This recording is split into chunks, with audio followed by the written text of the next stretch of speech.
Hello, I'm Kirstyn and I'm the Youth Development Worker for our youth service in Edinburgh. Recently, I've been thinking back to February and March time when my main focus was on preparing for our youth group to go away on a residential trip. I remember saying, I really hope coronavirus doesn't stop us from going away.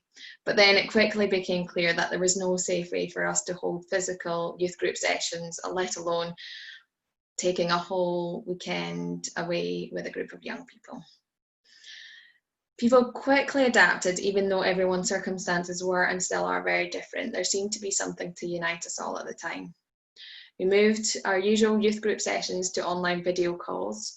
And about 1 week into lockdown, young people were saying to us that they were keen to have more contact, so we increased the sessions. I had to quickly come up with engaging activities that could be done on screen rather than physical contact, whilst keeping them varied and interesting. Although I do have to say we play a game called Double, which is a firm favourite and requested every time we meet. Online sessions work really well for some young people, but I'm aware that others find this kind of contact difficult and have struggled with it. So I want to use this understanding that we can run youth groups in various forms as well as in more traditional ways, but it is still integral to our work to have physical group sessions when it's safe to do so. One of the big positive things by doing our sessions online has been that our Edinburgh group has connected with our Glasgow group since about April. We want both groups to continue to have a relationship going into the future.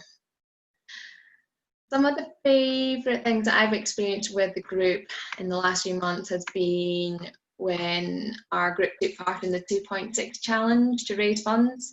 One of our activities was to attempt to put on 26 items of clothing. We did this, me included. We all had such a laugh and people looked hilarious. It was just such good fun. Also, the group were keen to do some cooking, which I was a bit hesitant about because I was unsure that people managed to get the ingredients and there was a risk of being in the kitchen and I wasn't there to physically help them. But we did do it. We started off with people making their own lunches and eating it together, but then we progressed to making smoothies and more recently cupcakes. And it was just such a good way for us to bond in our separate houses.